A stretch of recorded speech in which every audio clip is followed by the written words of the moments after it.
credit to them that it's been a simplistic approach to that, and it's been really good. But I counted, and this is why I say the most diverse run game. I counted 9 different runs in this game from them, and in so many different ways, personnel wise. We saw some of their 2-back run game when they had 2 legit backs in the game. And then they had some what looked like 2-back, but Curtis Samuel was playing in that position. So Josh Allen threw for 4 touchdowns, cruising the Bills to a 31-7 win in the wild card round at home against the Denver Broncos. This was a game where Buffalo completely took over in the second half. They were actually only up by 3 at halftime, but they showed why they're one of the favorites to win the Super Bowl. James Cook showed up and showed out. I think you can give most phases of the team an A for their performance, and I want to break down the win. I want to talk about everything going on with the team as they now will be facing off against the red-hot Baltimore Ravens in round 2. But before I begin, I would really appreciate it if you would drop a like and subscribe. It only takes 5 seconds, plus you can always change your mind.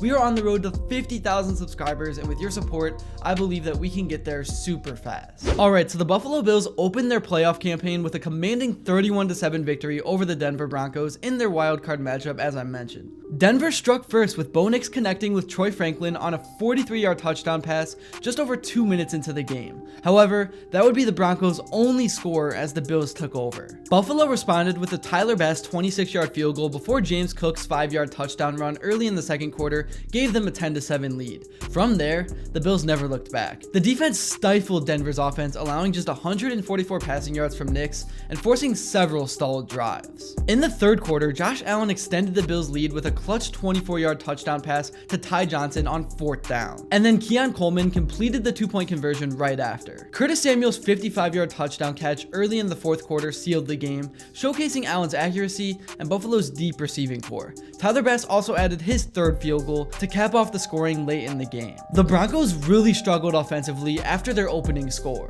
They managed to get only 2 third-down conversions and failed to generate momentum against Buffalo's swarming defense. Cam Lewis's key 4th-down stop in the fourth quarter showed the Bills' dominance on both sides of the ball. The Buffalo Bills' dominant performance was fueled by standout contributions from key players. Josh Allen was masterful, completing 20 of 26 passes for 272 yards, 2 touchdowns, and no interceptions, posting an impressive 135.4 passer rating.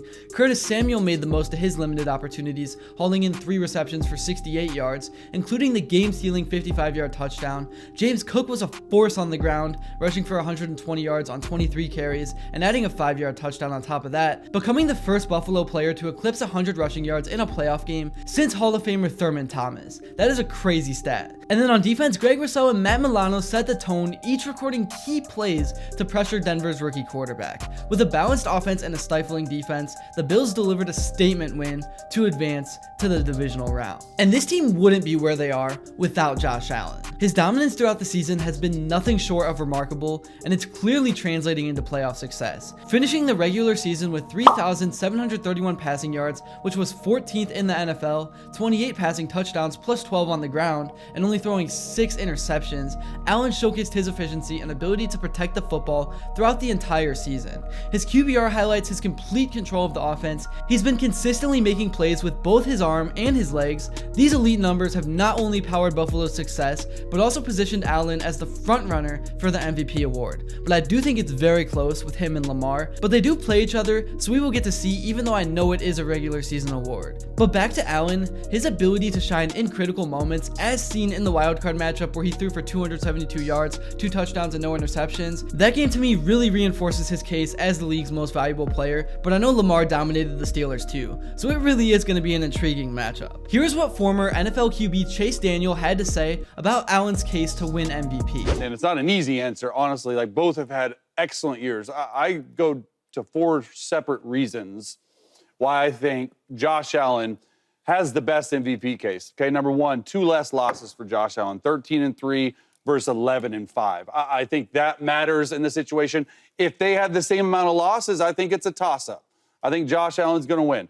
Allen's regular season dominance has set the tone for Buffalo's playoff run. But let's be honest though, Josh hasn't been able to do this all by himself. His success this season has been significantly boosted by the strong play of his offensive line, especially the performance of left tackle Deion Dawkins and center Connor McGovern. Dawkins has been instrumental in protecting Allen's blindside, consistently neutralizing opposing edge rushers and giving Allen the time he needs to make plays. And then McGovern, as the anchor of the line, has excelled in calling protections and maintaining a clean pocket, while also opening up running lanes for James Cook. And this line has really helped create a run game that the Bills have not had over the past few years. Coming into this season, there were plenty of questions about who would step up for Josh Allen after the departure of star receiver Stephon Diggs. But in their dominant win over Denver, several players proved their value and silenced those doubts. Curtis Samuel delivered a breakout performance, catching a couple passes, including a game-sealing touchdown in the fourth quarter, as I mentioned earlier. Khalil Shakir continues to be a reliable target, leading the team with 6 receptions for 61 yards